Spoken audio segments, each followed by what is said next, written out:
My name is Paisley Carter, 37 years old, an internal accounting specialist at a financial corporation headquartered in Austin, Texas. From the outside, everyone probably thinks I'm a happy woman. A solid career, a charming house in a quiet neighborhood, and a husband many admire. Brandon Carter, 40 years old, a renowned attorney at one of the city's top law firms. But all of that is just a glamorous facade hiding the harsh reality I'm about to face.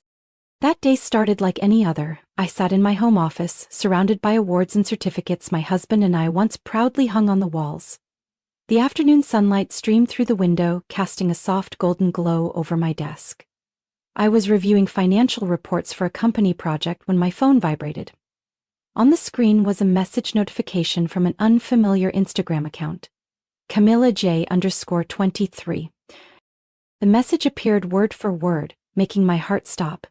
"He's about to leave you and take all the money. Here's what you need to know."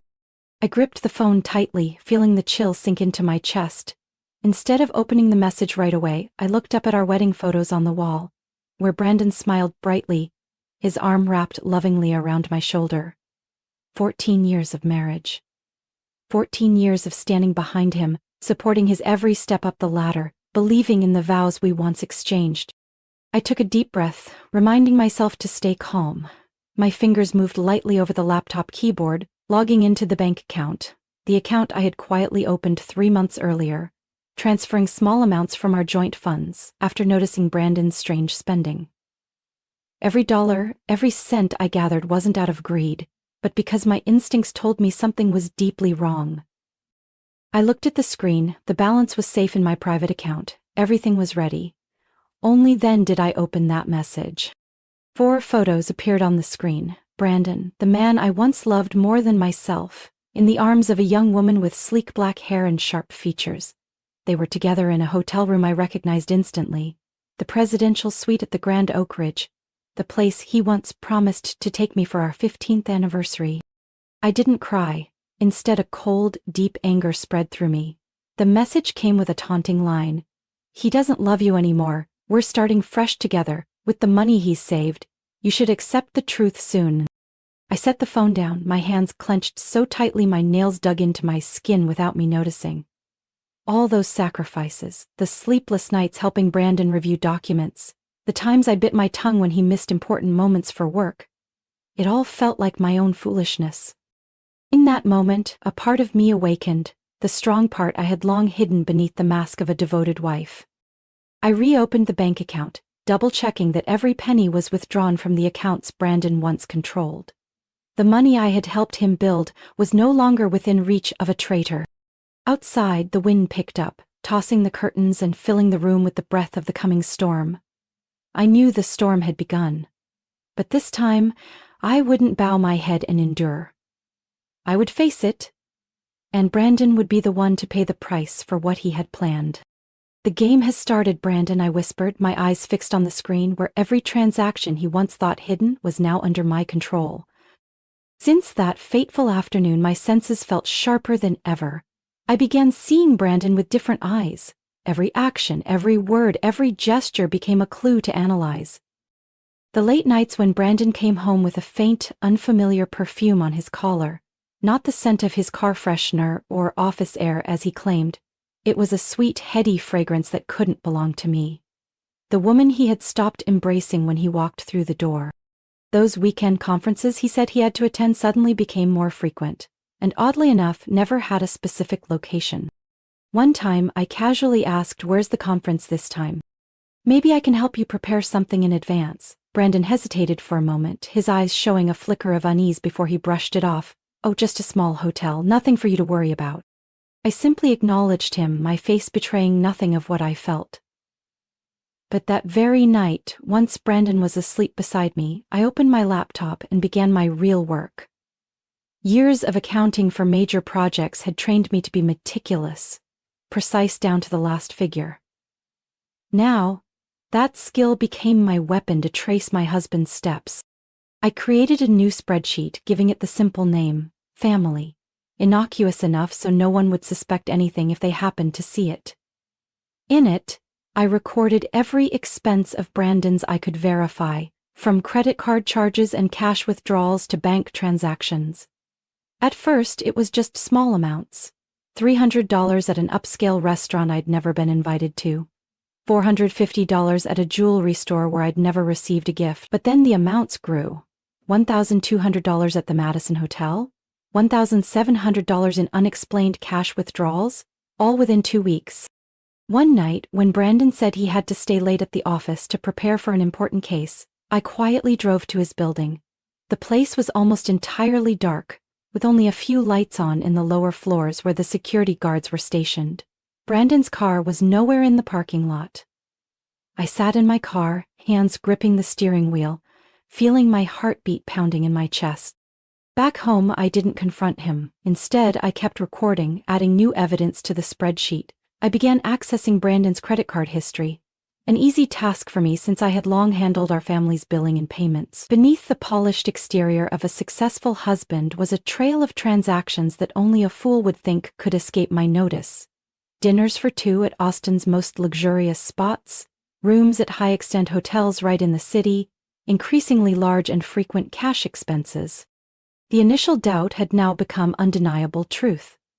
But I refused to act rashly. Brandon was a seasoned attorney, and I knew he'd twist things to paint me as the paranoid wife if I made a wrong move. So I quietly gathered evidence. Each night after he slept, I printed statements, took photos of suspicious transactions, and stored them on a separate hard drive hidden in the secret compartment of our bookshelf. Every trace of betrayal carefully collected, ready for the day the truth would be laid bare. There was a time I pretended to ask, "Have you been feeling stressed lately? I've noticed you seem to have trouble sleeping, seem tense." Brandon forced a smile, his eyes avoiding mine. "It's just work, don't worry. I can handle everything." That night, I watched him drift into sleep, wondering if my image ever crossed his mind anymore, or if I was nothing but a memory. Day by day, I peeled back Brandon's curtain of secrets piece by piece. I was no longer the wife standing on the sidelines of my own life. I was the one holding every link, every piece of evidence, every truth Brandon thought he could hide forever. And I swore to myself that when the puzzle was complete, I would be the one to unmask the traitor beneath the blinding light of justice and the honor he once claimed so proudly. That night, when everything in the house had gone quiet, I sat alone in the office, the glow of the laptop screen casting light over my tense face. Weeks of silent investigation had led me to a discovery far worse than I ever dared imagine. Brandon hadn't just betrayed me with his heart, he had betrayed his professional conscience as well. As I reviewed transactions, I spotted strange transfers from client funds under Brandon's management, service fees that didn't exist in any case file, transactions disguised with cryptic codes. But to me, someone familiar with every number and accounting symbol, they stood out as clear as day. Brandon had been quietly moving client money into a private account, preparing for what he believed was the perfect plan, to run away with that young woman, shedding all responsibility and leaving me with the ashes of what he had destroyed. I closed my eyes, took a deep breath, and pushed down the rising fury. This wasn't the time for emotion. This was the time to do what I did best: make a plan. That very night, I began backing up every bit of evidence. I downloaded every statement, every digital receipt, the emails I secretly accessed from the laptop Brandon often left on his desk. Everything was stored on a separate hard drive and uploaded to a secure cloud storage Brandon knew nothing about. Every piece of evidence, every trace of his deceit, was carefully organized, labeled, time-stamped, just as I had once helped him manage client files. I even set up a financial alert system. As an accountant, I knew that major banks offer alert services for suspicious transactions. I used old connections in the industry, quietly asking a friend, Ethan, a senior account manager at a bank, to set up secret alerts. Any transaction from client funds over a certain amount would immediately be flagged to me. Ethan didn't ask many questions. He just looked at me with worried eyes and nodded. "Paisley, I hope you know what you're doing." I gave a soft smile. "Trust me, I do." In the days that followed, I showed no sign of change. I still made breakfast for Brandon, still asked him about work with genuine-sounding concern, still played the attentive wife he expected to see.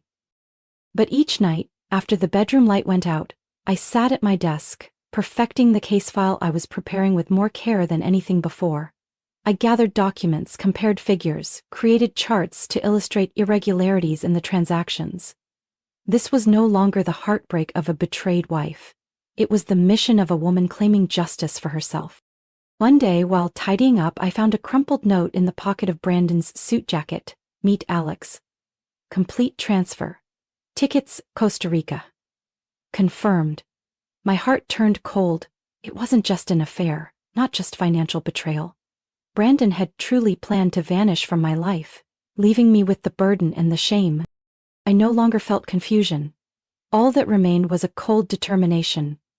Inside, the pain had quieted, making room for a complete plan. The night before the party Brandon was so eager to host for his major client, the event he surely believed would be his perfect performance before disappearing, I sat in front of my laptop, my finger hovering over the enter key. With a single press, every piece of evidence I had gathered would be sent to the board of directors at Brandon's law firm, to the partner he was deceiving, and to the Financial Regulatory Authority. I looked up at the mirror, at the woman looking back with calm, resolute eyes. I was no longer the woman who once wept silently in the night upon discovering the brutal truth. I was the woman ready to close an old chapter and write a new one with my own hands and the mind that had long been underestimated. "All right, Brandon," I whispered. "The game you thought you controlled is over." That night, the party Brandon had so eagerly prepared finally took place at Aurora Heights Club, one of the most luxurious venues in downtown Austin, where only elite clients could reserve tables in the private section. The air was crisp, with a light breeze stirring the rows of lanterns lining the path to the grand hall, scattering the white flowers I had chosen myself. Brandon entered the room in a perfectly tailored suit, a confident smile on his lips. He had no idea that tonight would not be the night of triumph he imagined, but the night he would collapse on the very stage he built. I remained the gentle wife at his side, adjusting his collar before welcoming each guest. "Thank you, Paisley. Tonight will change everything," he whispered into my ear, his eyes alight with the excitement of someone who believed he had covered every escape. I smiled, replying softly, "I'm sure it will." The party began in an atmosphere of elegance and warmth. Candlelight glimmered over glasses of fine wine, soft jazz mingled with the laughter and conversation of clients and guests. I quietly observed Brandon as he moved between tables, shaking hands, raising toasts, his eyes occasionally flicking toward the phone hidden in his jacket pocket, no doubt checking for updates on the transfer he planned to trigger after the event. I arranged everything flawlessly, from the exquisite menu featuring perfectly grilled prime beef to the dessert of chocolate mousse topped with bright red berries. Every detail of that night was so perfect that no one could have suspected the plan for retribution I was hiding behind my serene smile. The gentle clink of cutlery against plates echoed rhythmically as the guests enjoyed the main course when the banquet hall doors suddenly swung open. All eyes turned toward the entrance as a woman stormed in. Disheveled yet provocative in a tight red dress, her hair a tangled mess, eyes blazing with fury and panic. It was Yamalita, the one I had quietly prepared to appear at just this moment. "Brandon, you think you can hide from me? You won't answer my messages, won't pick up my calls. Where's the money you promised?" Camila's voice rang out, shattering the elegant atmosphere in an instant.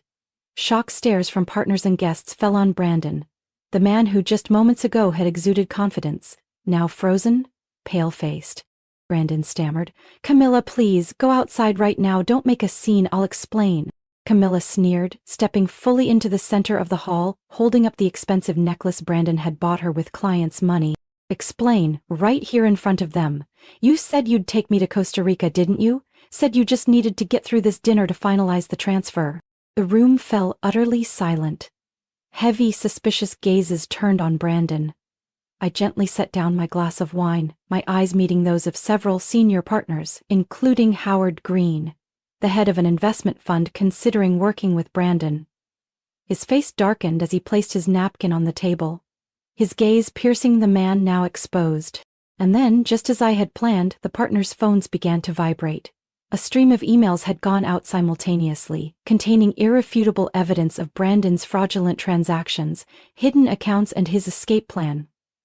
I glanced at the clock, right as dessert was being served. The chocolate mousse cakes were now nothing more than decorations for the collapse unfolding. Brandon tried to regain his usual tone. Everyone, this isn't what she says it is, it's just a personal misunderstanding. I'll take care of it right away. But Howard Green stood coldly, slipping his phone into his pocket. I think that's enough for tonight, Brandon. We don't do business with anyone who lacks transparency.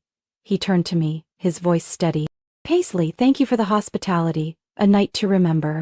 Brandon staggered as if punched in the gut.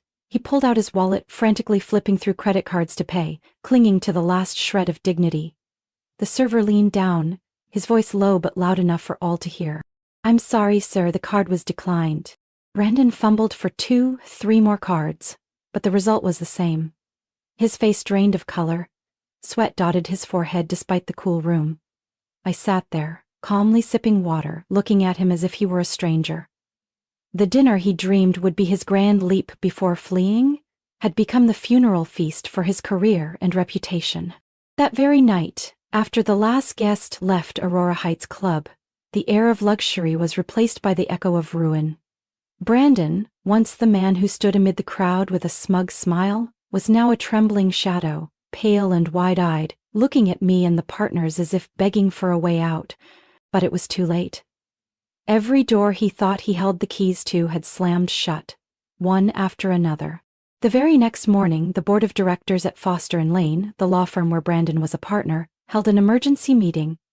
It didn't take them long to decide. Immediate suspension from all positions, revocation of all company accounts.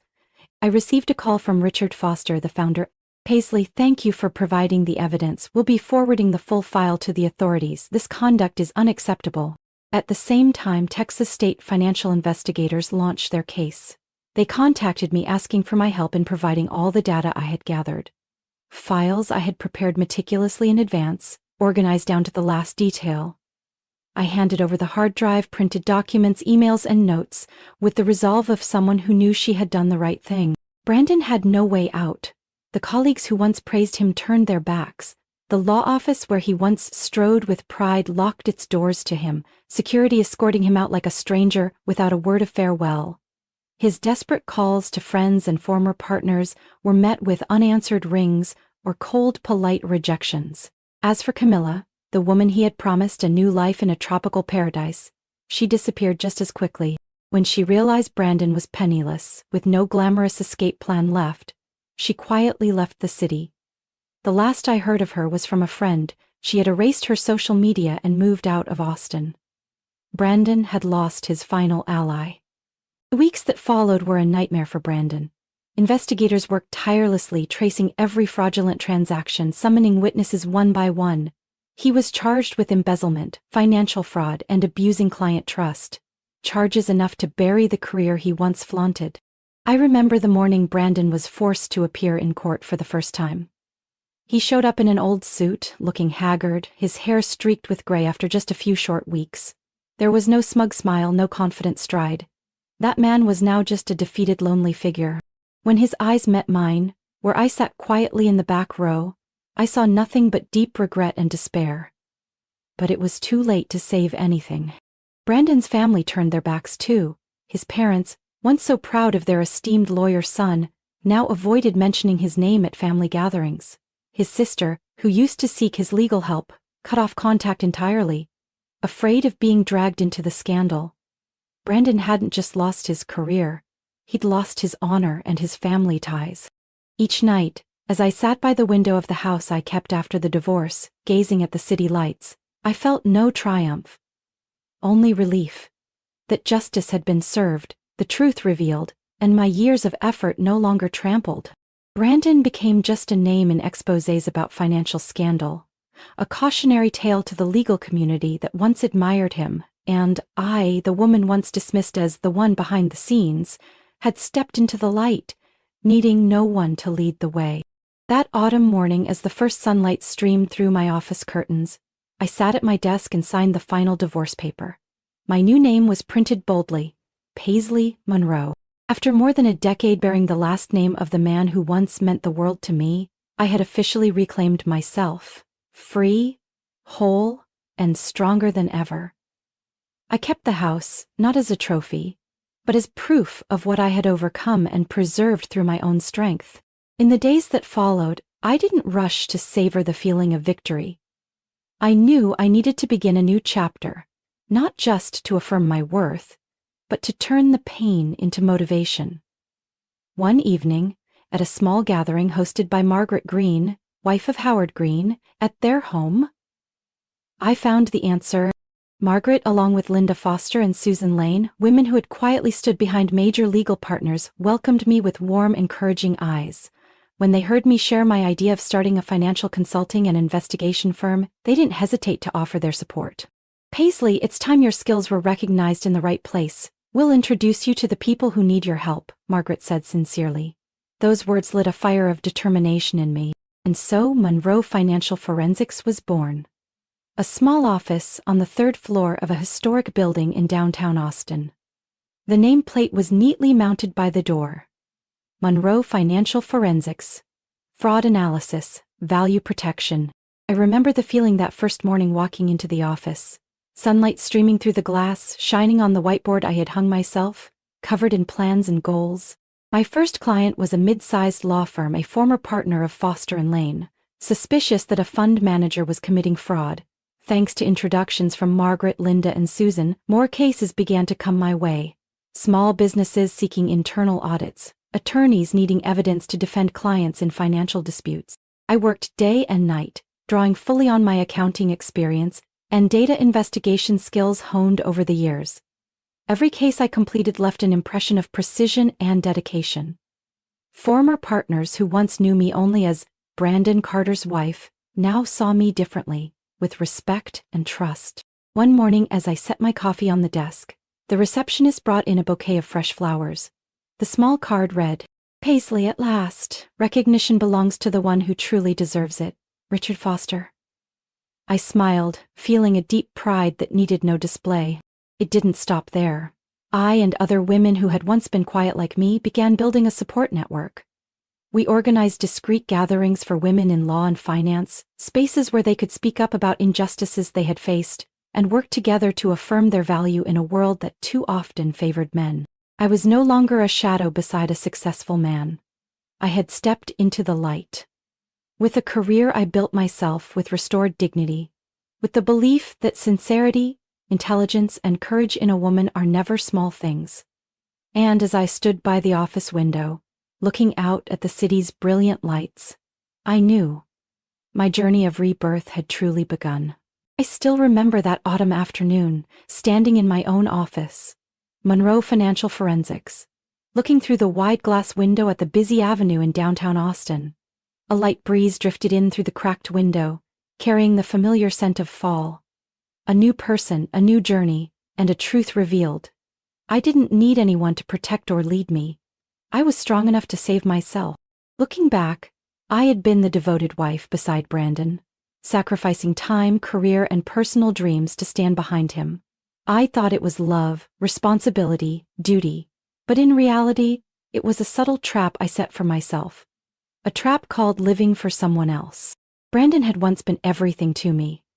But when the truth came out, when his perfect mask fell, I realized the most precious thing wasn't holding on to a false family. It was holding on to myself. The road I traveled wasn't lined with roses. It was sleepless nights filled with cold calculation, clenched fists as I watched the man who called me darling reveal his betrayal, moments torn between anger and reason. But those trials made me stronger, pushing me to stand up for justice and protect what I had built. I learned that intelligence is the greatest weapon. Brandon thought he could outwit me with sweet words, with an escape plan he believed I'd never uncover. I, the one who quietly managed the family's accounts, the one he saw as support, was the one who turned the game upside down. With my mind and persistence. I didn't need noise or dramatic confrontation, just thorough preparation step by step, piece by piece, until Brandon was left with no way out. That journey also taught me that true strength isn't the absence of fear. It's facing fear and refusing to let it consume you. There were nights I lay on the bed that once held our shared joys and sorrows, listening to the wind at the window, feeling empty. Feared loneliness, gossip, pity. I overcame it all, because I knew that if I didn't save myself, no one would. In my weakest moments, I found my greatest strength. The day I opened the doors to Monroe Financial Forensics, I wasn't just opening a business. I was opening a new chapter where I could live as myself, do work I loved, and, most importantly, look in the mirror without feeling like a shadow. The thanks from clients, the respect from partners, the acknowledgement from the legal community, they were the answer to the question I once asked myself. Where is my worth? Now, when I meet women who are still trapped in roles they don't want, who feel buried under so-called duty, I always want to say, don't wait for someone to save you. Only you can save your life. Because no one knows you better than you. No one loves you more than you. I don't need flowery promises or fake applause. I only need the peace of knowing I've lived right, chosen well, and never let go of myself. And when night falls on the city, the lights in my small office still shining, I know the journey has never stopped. Every day I continue on, with intellect, courage, and a heart that no longer fears. From a silent wife living in the shadow of a successful husband, I, Paisley Monroe, stepped into the light through my own mind and strength. That journey not only exposed a traitor and protected my worth, but opened a new path, becoming an independent woman, building a career with my own hands and mind. Today I am no longer defined by the past, or by anyone else, but by me, strong, free, and confident in the future ahead. What do you think about Paisley's journey and the choices she made? Share your thoughts in the comments below. And don't forget to follow the channel for more meaningful and inspiring stories about family life.